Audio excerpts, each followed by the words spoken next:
أعوذ بالله من الشيطان الرجيم. بسم الله الرحمن الرحيم. السلام عليكم ورحمة الله وبركاته. الحمد لله رب العالمين، والصلاة والسلام على سيد المرسلين حبيبنا وشفيعنا وذخرنا ومولانا محمد صلى الله عليه وسلم وعلى آله وأصحابه أجمعين. سبحانك لا علم لنا إلا ما علمتنا إنك أنت العليم الحكيم. ولا حول ولا قوة إلا بالله العلي العظيم. قال رب اشرح لي صدري ويسر لي أمري واحلل عقدة من لساني يفقه قولي. رب يسر ولا تعسر، رب اتمم بخير. Alhamdulillah, amma ba'd. Yang dimuliakan Tuan Imam, Tok Bilal, Tok Siap, yang dihormati Tuan Pengerusi Masjid serta seluruh ahli jawatan kuasa masjid, para pegawai masjid, para tuan guru, asatizah, pemimpin-pemimpin masyarakat, muslimin dan muslimat yang dirahmati Allah Ta'ala sekalian. Pertama dan selamanya, marilah sama-sama kita memanjatkan kesyukuran kita kepada Allah Subhanahu wa Ta'ala, kerana dengan limpah dan kurnianya Allah Subhanahu wa Ta'ala masih lagi memberikan kesempatan kepada kita untuk meneruskan kehidupan kita sebagai hamba Allah. Dan kita juga bersyukur kepada Allah kerana Allah Ta'ala masih lagi memberikan peluang kepada kita untuk kita kembali bertaubat kepada Allah atas dosa yang pernah kita lakukan. Alhamdulillah, insya-Allah pada malam ini saya akan bacakan satu kitab, iaitu kitab Jawi, tulisan Jawi. Kitab ni Rumi pun ada. Siapa yang nak buka yang Rumi pun boleh, tapi muka surat tak sama lah. Seperti mana yang saya sebutkan sebelum ini, insya-Allah saya akan buka sebuah kitab yang dinamakan dia sebagai Muhimmah.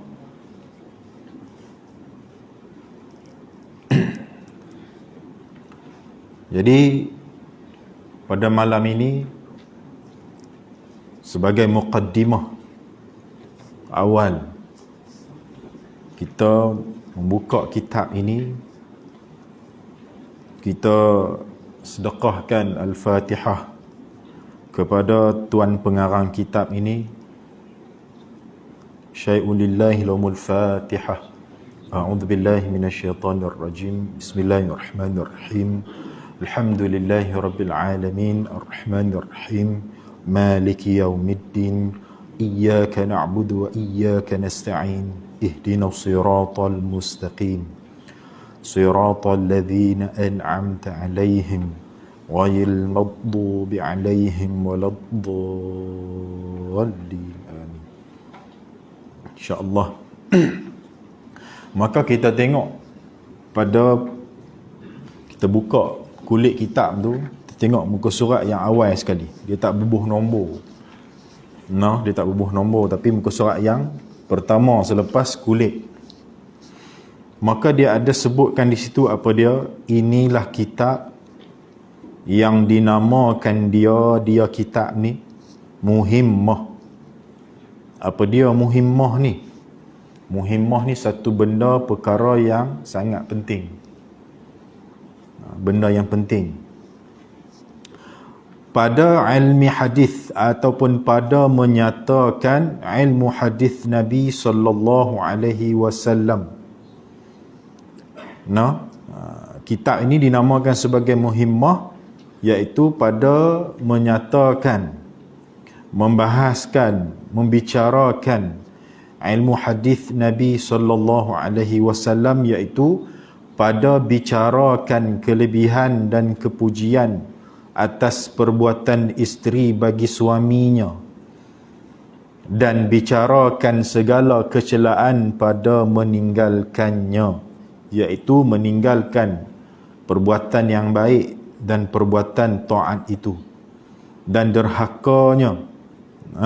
Maka secara ringkasnya, sebagai sinopsis awal kitab ini, dia membicarakan tentang kelebihan dan kepujian bagi para isteri yang taat kepada suaminya, yang berbuat baik kepada suaminya.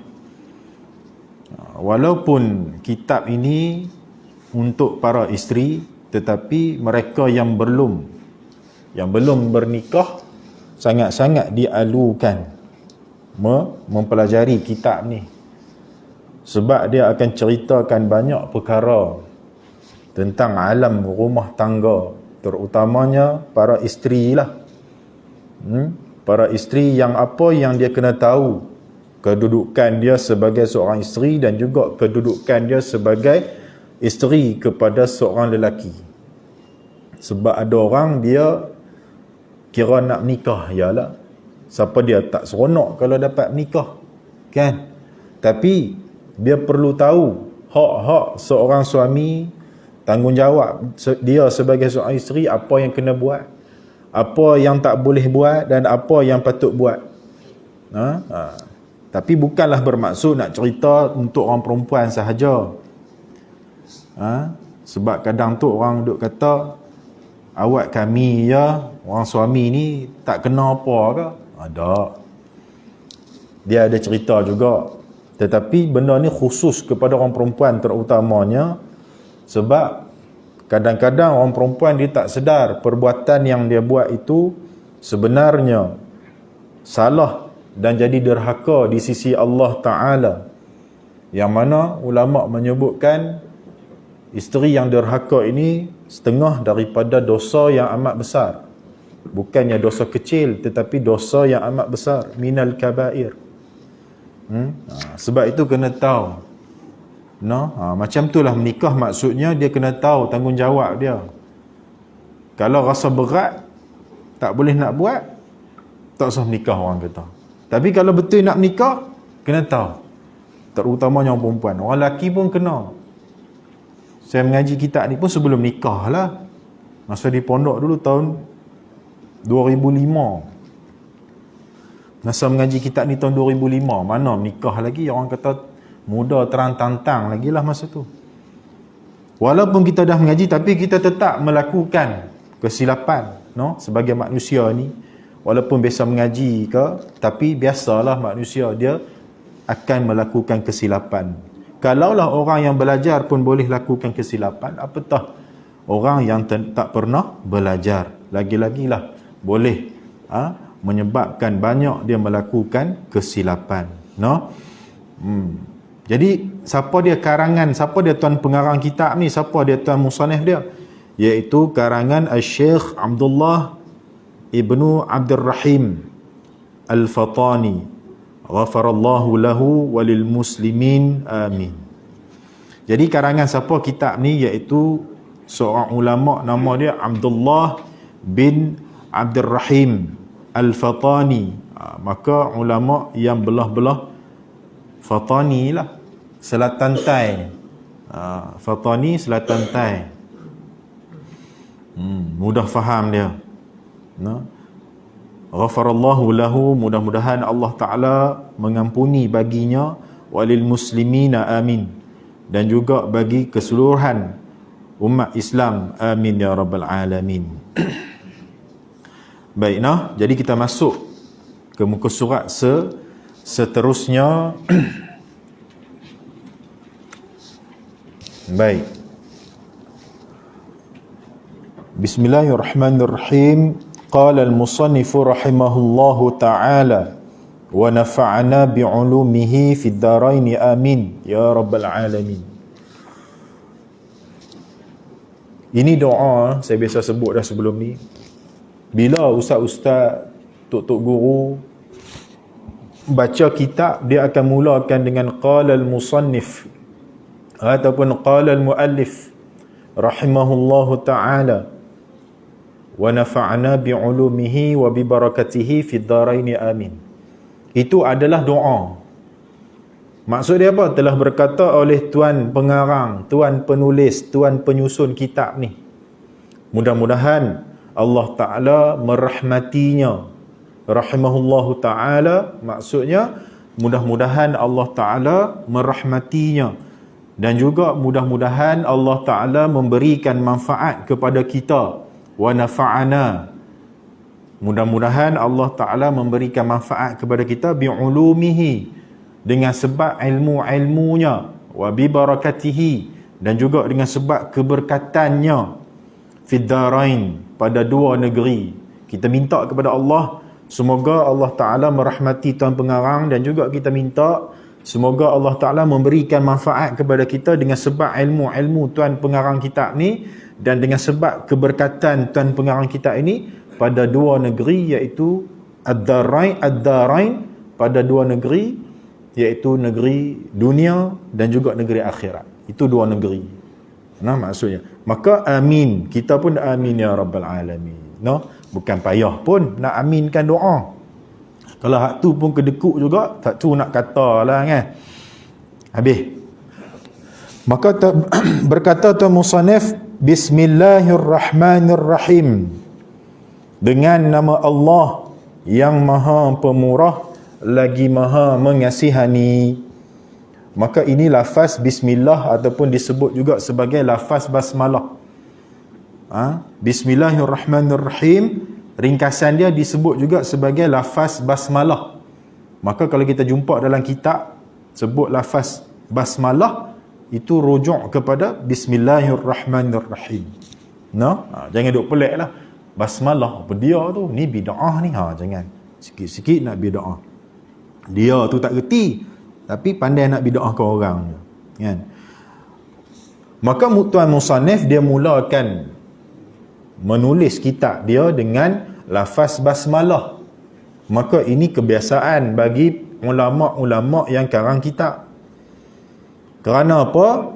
Kerana mereka nak supaya apa yang mereka tulis, apa yang mereka karang ini diberkati oleh Allah. Sebab tu mereka mula dengan bismillahirrahmanirrahim. Rasulullah sallallahu alaihi wasallam sebut dalam hadis, kullu amrin dhibalin la yubda'u fihi bi bismillahirrahmanirrahim fahuwa aqta atau abtar. Rasulullah kata apa? Setiap pekerjaan yang ada harga dalam agama, yang ada nilai dalam agama, tidak dimulakan padanya, pada pekerjaan itu, dengan bismillahirrahmanirrahim, maka pekerjaan itu terputuslah keberkatannya. Itu secara aqta' terputus. Tetapi ulama sebutkan bukanlah terputus, maksudnya tak ada langsung keberkatan, tetapi menjadi kurang. Kalau keberkatan tu 100%, dengan sebab kita tak baca bismillah, pekerjaan yang ada nilai dalam agama itu, keberkatan dia jadi 20% misalnya. Maka dengan sebab itu, ulama bila nak karang kitab tidak dapat tiada, kena depa tulis juga bismillahirrahmanirrahim. Kita pun samalah. Kita nak buat apa-apa pekerjaan dalam agama ni yang ada nilai dalam agama, yang ada harga, dhibalin, yang ada nilai, yang ada harga, mulakan dengan baca bismillah. Terutamanya nak makan, nak minum, nak buat pekerjaan yang ada nilai, walaupun keduniaan, tetapi niat kerana Allah Ta'ala, maka dia dikira sebagai ada nilai dalam agama. Maka bila kita bacakan bismillah, dia ada keberkatan dia. Kita nak pergi kerja kan, misalnya, mulakan daripada rumah, nak pakai baju ke, apa-apa yang ada nilai. Tapi kalau hisab ca ada nilai ke? Hisab ca tahu tak? Tak tahu. Okok daun ke okok kan? Ada nilai dalam agama? Tak ada. Kan nak baca bismillah ke? Payah lagi tu kan. Ni sebut pasal sokok ni sekejap lagi tak boleh mari dah sini. Nah, tu nak cerita kata perkara yang ada nilai dalam agama dimulakan, maka dia menjadi sunat lah. Menjadi sunat. Kalau kita nak lapar sangat, terlupa baca bismillah, maka tidaklah jadi berdosa. Cuma kita takut kita tak baca bismillah ketika nak makan tu, kita takut yang sertai kita tu syaitan. Bila syaitan sertai kita makan, duk berasa 2-3 pinggan tak kenyang-kenyang lagi. Pasal apa kan? Maka disunatkan kita baca bismillahirrahmanirrahim. Bukan payah pun, pendek je, tetapi kelebihan dia sangat besar. Tapi bismillah ketika baca Fatihah dalam sembahyang jadi wajib lah, sebab bismillah ini sebahagian daripada surah Al-Fatihah. Kita bukan mazhab lain yang tak mengira bismillah ini.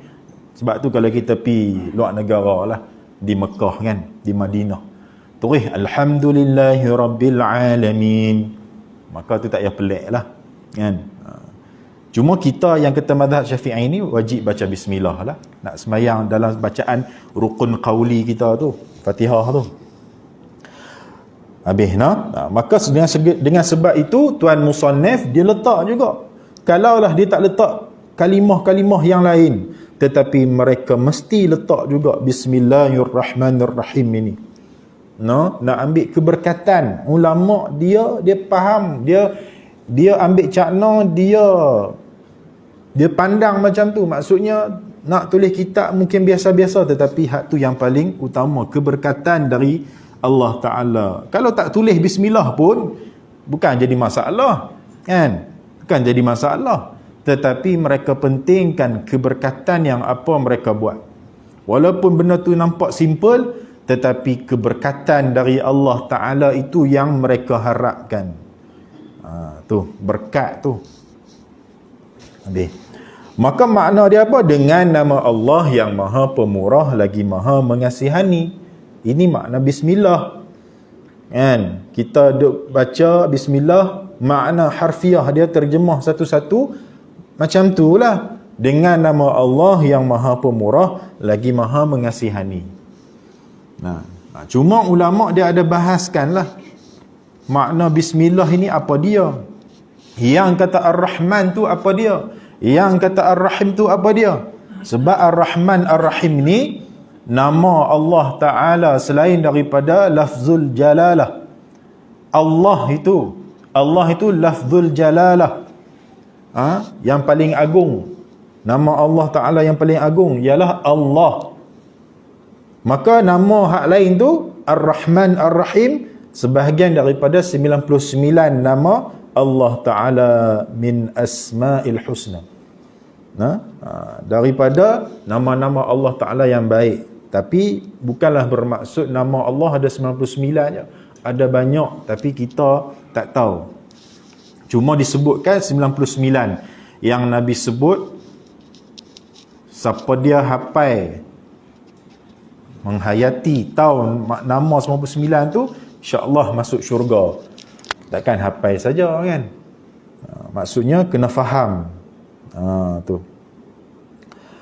Maka Ar-Rahman, nama Allah kedua dalam bismillah ini, maksud dia yang maha pemurah.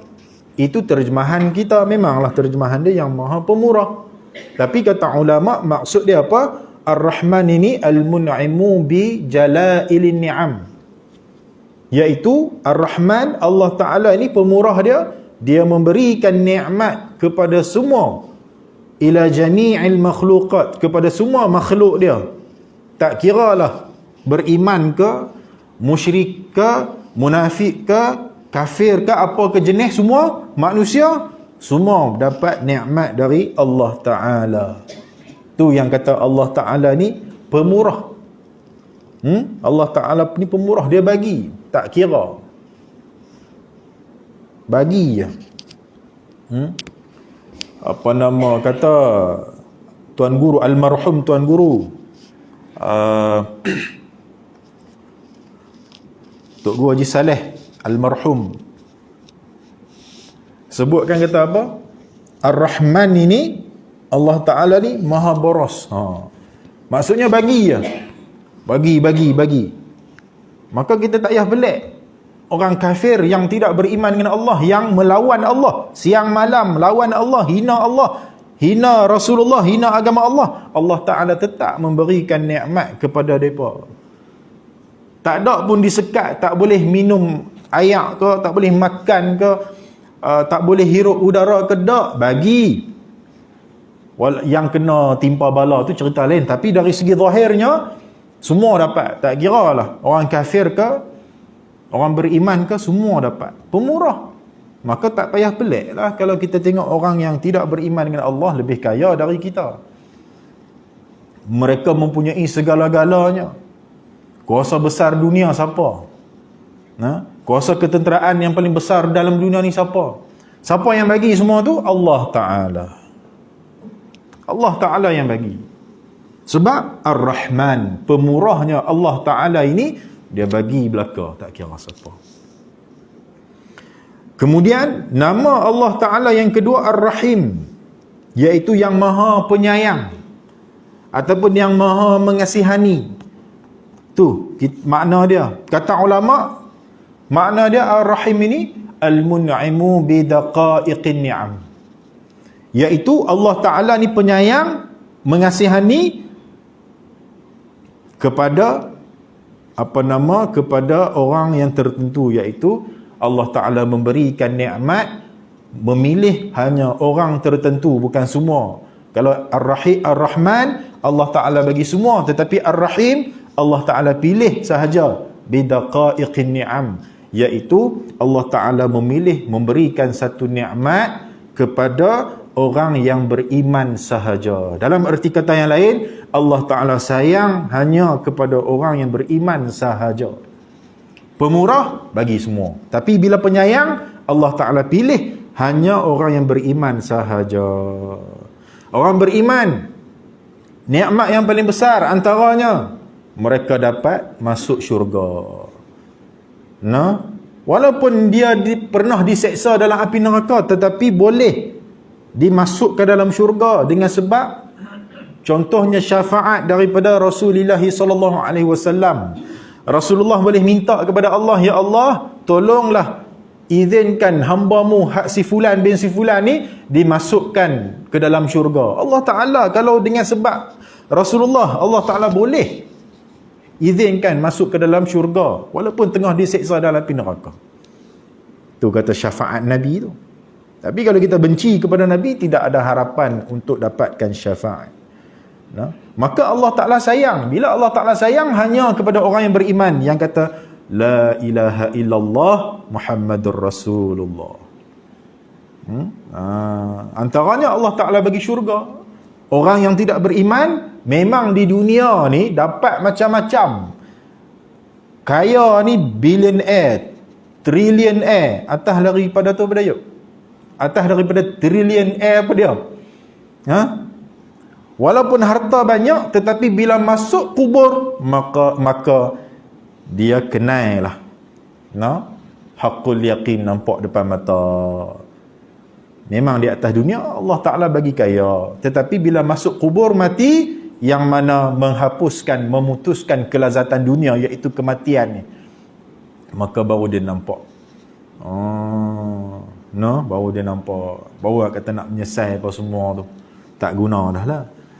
Orang beriman, walaupun mungkin di dunia tu tak jadi kaya, tak diberikan nikmat yang hebat-hebat, rumah besar, kereta besar, harta banyak, tetapi dia akan mendapat nikmat yang paling besar, iaitu masuk syurga Allah Ta'ala.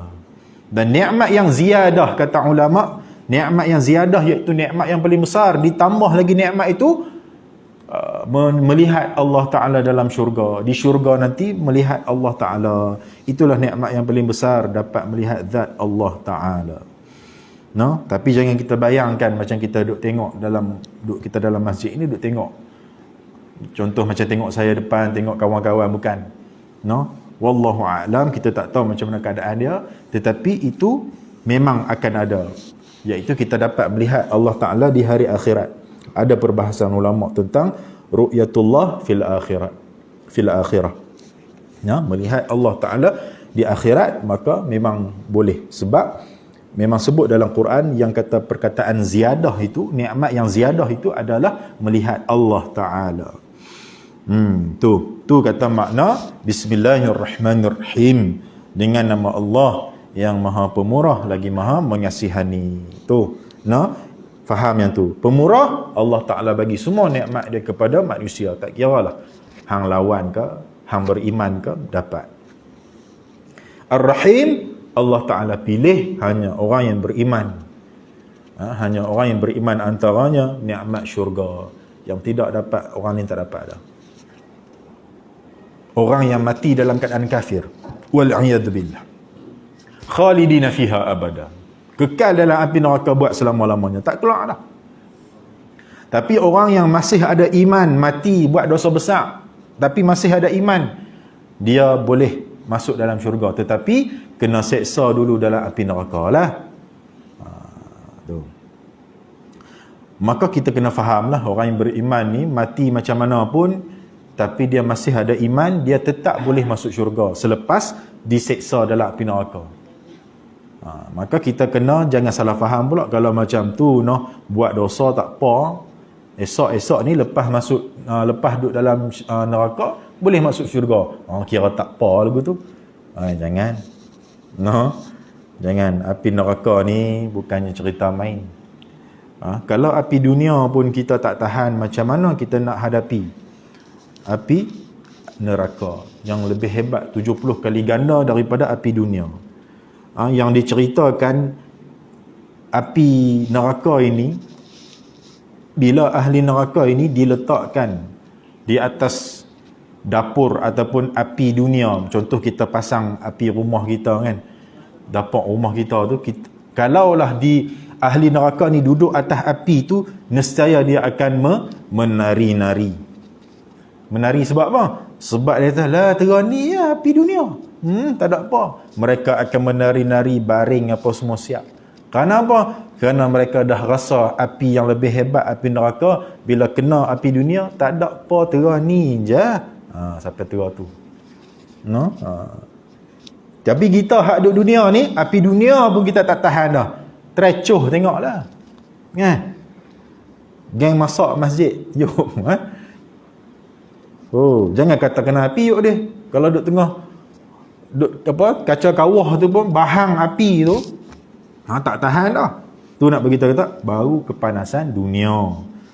Maka jangan kita rasa orang beriman masuk syurga jugalah kali Kalau macam tu mati dalam keadaan buat dosa pun tak apa. Jangan. Kena masuk penjara dulu, iaitu penjara neraka. Jangan kita duduk tebeng lah nak buat orang kata seksa api neraka ni dipanaskan, dipakaikan terompah kasut sandal daripada api neraka itu, pakai di kaki tetapi melegak otak. Terang mana kan?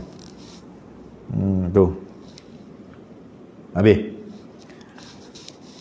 Kata tu musannif lagi, alhamdulillahi rabbil alamin. Kata tu musannif lagi, alhamdulillahi rabbil alamin. Tu apa dia? Bermula segala puji-pujian itu tertentu hanya kepada Allah Ta'ala, Tuhan sekalian alam. Itu terjemahan. Alhamdulillahi rabbil alamin, hak kita selalu baca, maksud dia apa? Segala puji-pujian itu bagi Allah, iaitu Allah tu Tuhan sekalian alam, iaitu Tuhan yang memerintah sekalian alam. Maka bila kita sebut kata puji-pujian tu, alhamdu tu maksud dia apa? Segala puji-pujian. Ulama dia terjemahkan dengan maksud segala puji-pujian. Bila sebut kata segala puji-puji ni, maksudnya puji ni ada banyak jenis. Sebab tu dia kata puji-pujian ataupun segala puji. Sebab bila sebut kata puji-pujian ni, benda tu banyak. Ataupun sebut segala puji, benda tu banyak. Maka di sini kita faham bahawa puji itu ada beberapa jenis. Maka ulama sebutkan puji itu ada 4 jenis. Ada 4 jenis puji yang kita duk puji selama ni. Kena ikut mana? Kita duk puji selama ni ada tak, termasuk tak dalam 4 jenis puji ni? Tu. Nah, yang pertama, puji yang pertama iaitu puji qadim bagi qadim. Puji yang pertama, puji qadim bagi qadim, iaitu qadim ini merujuk kepada Allah. Nah, Allah Ta'ala ni qadim. Qadim zati. Qadim yang bangsa zat. Maka Allah Ta'ala ni puji zat dia sendiri. Ini puji yang pertama. Jenis puji yang pertama, Allah Ta'ala puji zatnya sendiri. Seperti mana Allah Ta'ala sebut dalam Quran, Innani anallah la ilaha illa ana fa'budni. Allah Ta'ala kata apa? Sesungguhnya aku ini Allah. Tidak ada Tuhan yang layak disembah melainkan aku. Maka sembahlah aku. Itu Allah, antara ayat Allah Ta'ala puji dirinya, zatnya sendiri. Allah Ta'ala mengaku, kata aku ni Allah. Tidak ada Tuhan yang layak disembah melainkan aku. Nah, itu Allah Ta'ala puji zatnya. Itu yang pertama. Puji yang kedua, kata ulama, puji qadim bagi hadis, iaitu Allah Ta'ala yang kata qadim ini memuji hadis, iaitu benda baharu. Hadis iaitu benda baharu. Maksudnya kita makhluk. Hadis bukannya hadis. Kalau hadis, hadis Nabi tu. Ni hadis, benda yang baharu, hadas. Hadas ni antara benda yang baharu. Kalau kita mengaji tauhid, kita jumpa perbahasan ulama tentang alam ini baharu, makhluk, perkara yang baharu, perkara yang diciptakan, yang sebelumnya tak ada tetapi Allah Ta'ala adakan. Itu dalam pengajian tauhid jumpa perkataan ni. Qadim ni pun sama. Dalam kita mengaji tauhid, kita akan jumpa kalimah ini. Maka puji yang kedua, Allah Ta'ala puji hamba dia. Ini jenis puji yang kedua, Allah Ta'ala puji hamba dia. Seperti mana Allah Ta'ala puji Rasulullah sallallahu alaihi wasallam dalam Quran, wa innaka la'ala khuluqin azim. Dan sesungguhnya engkau wahai Muhammad benar-benar mempunyai akhlak yang mulia, akhlak yang agung. Ni Allah Ta'ala puji. Dalam ayat yang lain Allah Ta'ala puji kita, laqad khalaqnal insana fi ahsani taqwim. Demi sesungguhnya kami telah menciptakan manusia ini dalam bentuk sebaik-baik kejadian. Allah Ta'ala puji kita.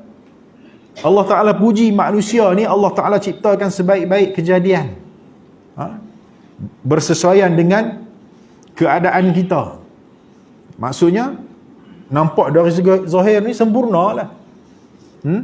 Tu dari segi zahirnya nampak sempurna lah penciptaan manusia ini. Allah Ta'ala puji. Banyak lagi lah ayat-ayat lain. Itu puji yang kedua. Jenis puji yang kedua. Puji yang ketiga, puji hadis bagi qadim. Hak ni puji yang ketiga, iaitu makhluk puji Allah Ta'ala. Yang pertama tadi Allah Ta'ala puji zatnya sendiri. Yang kedua Allah Ta'ala puji makhluknya. Yang ketiga makhluknya puji Allah. Banyaklah hak ni. Kita dah sebut Alhamdulillah tu pun maksudnya kita puji Allah Ta'ala. Kita tengok alam ini, Subhanallah, kita puji Allah. Allahu Akbar, kita puji Allah. Itu antara puji-pujian kita kepada Allah. Itu puji yang jenis puji yang ketiga. Jenis puji yang keempat iaitu puji hadis kepada hadis, iaitu makhluk memuji sesama makhluk. Makhluk memuji sesama makhluk. Itu antaranya. Macam kita lah puji sama-sama kita. Kan? Puji sama-sama kita itu dikira sebagai puji makhluk bagi makhluk. Maka semua jenis 4 jenis puji ini kata ulama lillah.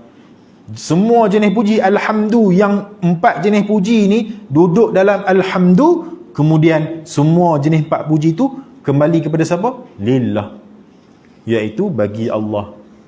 Maka semua puji-pujian ini kembali kepada Allah, hanya layak milik Allah. Hanya menjadi hak Allah Ta'ala, bukan kita. Jadi kalau ada orang puji kita, kita kena sedar bahawa alhamdulillah, apa yang hang puji itu kembali kepada Allah, milik Allah. Hang puji kelebihan aku, Allah yang bagi, maka benda tu milik Allah. Kalau Allah Ta'ala tak bagi kelebihan kepada aku, hampa pun takkan puji aku, maka hampa puji aku kembali kepada Allah Ta'ala. Tu. Kita puji sama-sama makhluk ni pun kena jaga. Ada keburukan dia, ada kebaikan dia, kan? Diri kita yang memuji ini boleh jadi benda yang buruk. Kita hak puji orang, boleh jadi kita puji itu mendapat dosa. Sebab apa? Kita puji benda yang tak betul. Kita nak jack dia, kita puji. Kita puji seseorang tu benda yang tak betul, maka silap-silap boleh jadi munafik pula, sebab kita puji lebih kepada jack, nak jack dia. Tu menjadi keburukan kepada kita. Ataupun kita puji orang, nak tunjuk kepada orang, maka boleh jadi riak pula. Maka itu jadi sifat mazmumah pula. Masalah bagi orang yang dipuji pula, dia pun boleh jadi riak juga. Sebab apa? Sebab bila dia orang puji dia, maka dia kembang hidung. Bila kembang hidung, dia mai perasaan riak, perasaan takabur, perasaan sombong. Jadi masalah pula. Ataupun dia orang tu puji, puji dia benda yang kadang-kadang tu tak betul. Maksudnya puji bagus, tapi dia pun tak bagus mana. Bila dia orang duk puji kata dia bagus, dia duk merasa dia bagus, akhirnya dia tidak bersungguh-sungguh buat ibadat kepada Allah Ta'ala, sebab dia duk rasa kemah dah orang puji aku, tak payah nak buat lebih-lebih lah, sebab orang dah puji aku kemah dah. Maka tidak ada kesungguhan dia dalam nak melakukan ibadah kepada Allah Ta'ala. Itu antara keburukan. Tetapi kalau kita puji seseorang tu dalam keadaan aman daripada fitnah, maka tidak ada masalah. Tidak masalah. Bahkan kata ulama, menjadi kewajipan pula, dibolehkan. Maksudnya kita puji diri sendiri tu, sebab memang tak boleh puji diri sendiri. Tak boleh nak puji diri sendiri. Tapi kata ulama, ada keadaan yang boleh puji diri sendiri, kerana contohnya nak mendamaikan dua orang yang sedang bergaduh. Contoh misalnya bergaduh ni nasihat, bergaduh benda yang contohlah benda lama yang masih lagi berbekas dalam hati, di lubuk hati yang dalam, contoh. Maka orang yang ketiga ni nak mendamaikan ni, dia pergi kat tu kata, sudahlah, benda dah lama. Aku ni pun, dia kata, kalau nak ikutkan nak marah. Tapi hang tengok aku ni, aku boleh sabar. Dia puji diri lah, Imam. Puji diri sendirilah tu. Nampak tak? Dia nak mengamankan, dia nak mententeramkan. Memang marah kalau nak ikutkan hang dengan aku, dengan dia, aku lebih teruk lagi kena. Tapi aku boleh sabar. Aku ni boleh sabar. Maksudnya kira dia pujilah diri sendiri tu. Dia up diri dia sendiri. Nak bagi apa? Dia kalau aku boleh sabar, hang pun bolehlah sabar. Gitu. Tu kira puji diri sendirilah, kan? Tapi dibolehkan sebab nak mendamaikan orang yang berkelahi. Tu. Habis. Masuk dah Isyak Ini 4 jenis puji itu hanya layak dan hanya milik. Jadi 4 jenis puji itu tertentu. Hanya layak milik Allah, hanya layak kembali kepada Allah. Kita jangan kembang, jangan rasa bangga kalau orang puji kita. Kena kata alhamdulillah, kembali kepada Allah. Rabbil alamin. Allah itu Tuhan sekalian alam. Maka Allah Ta'ala ni Tuhan yang memerintah sekalian alam, yang mentadbir sekalian alam. Alam ni apa? Alam ni Barang yang selain dari Allah Ta'ala dan sifat-sifatnya, hak tu disebut sebagai alam. Kalau orang mengaji tauhid, makna alam tu apa? Barang yang selain dari Allah Ta'ala dan sifat-sifatnya, itulah alam. Alam ni maksudnya apa? Benda baharu, benda makhluk, benda yang ada mula dan ada akhir, benda yang sentiasa berubah-ubah, benda yang diciptakan. Allah Ta'ala ini bukan alam. Maka kita ni alam, dunia ni alam. Semua benda yang ada, yang Allah Ta'ala ciptakan, disebutkan sebagai alam. Maka maksud tu kata, Allah Ta'ala ni Tuhan yang menguasai, yang memerintah, yang mentadbir sekalian alam. Allah Ta'ala, semua benda-benda ni duduk dalam kekuasaan Allah Ta'ala. Tidak ada benda barang yang terjadi dengan sendiri. Kita kelip mata ni, Allah Ta'ala yang izinkan. Bulu mata kita jatuh, Allah Ta'ala yang izinkan. Tidak ada satu pun. Sebab itulah dalam tauhid dia ada bahaskan tentang benda baik ke benda buruk ke, Allah Ta'ala yang buat. Cuma sebagai adab kita dalam dalam Jawharah Tauhid dia ada sebut bagaimana ulama ajar kita beradab dengan Allah, walaupun i'tiqad kita, akidah kita kena mengakui bahawa benda baik pun Allah Ta'ala buat, benda buruk pun Allah Ta'ala buat. Tetapi adab kita dengan Allah, kita mengaku bahawa setiap kelemahan yang berlaku daripada diri sendiri. Sebab tu ayat saya selalunya di akhir kuliah saya kata apa? Yang baik itu datang daripada Allah Ta'ala, yang buruk itu datang daripada kelemahan diri saya sendiri. Itu secara majaz. Hakikatnya kedua-duanya itu datang dari Allah Ta'ala. Itu ulama sebut kata apa? Seadab kita dengan Allah. Benda yang baik dari Allah, benda yang buruk daripada kelemahan diri kita sendiri. Tapi sebenarnya bukan kita yang buat benda tu, Allah yang izinkan berlaku. Noh, habis 8.25 kita berhenti dekat tu lah. Noh. Satu malam baru sampai studio. Tak apalah. Bila pula yuk? 3, 4 Bila? 4 dengan 5 3 dengan 4 dengan 5 1. Jadi insya-Allah kita jumpa lain hari. Kita berhenti tang tu lah. Kita tanda tang tu. Thumma qala, kemudian kata, wassalatu wassalam ala sayyidina Muhammad wala ilma lana illa ma 'allamtana innaka antal alimul hakim. ولا حول ولا قوة إلا بالله العلي العظيم. اللهم صل على سيدنا محمد وعلى آل سيدنا محمد. بسم الله الرحمن الرحيم. الحمد لله رب العالمين والصلاة والسلام على سيد المرسلين وعلى آله وصحبه أجمعين. اللهم افتح علينا فتوح العارفين. اللهم فقهنا في الدين وعلمنا التأويل. اللهم ادفع عنا البلاء والوباء والغلاء والفحشاء والمنكر والمحن والفتن ما ظهر منها وما بطن عن بلدنا هذا خاصة وعن بلدان عامة إنك على كل شيء قدير. وصلى الله على سيدنا محمد وعلى آله وصحبه وبارك وسلم. سبحان ربك رب العزة عما يصفون والسلام على المرسلين والحمد لله رب العالمين. تقبل الله منا ومنكم تقبل يا كريم.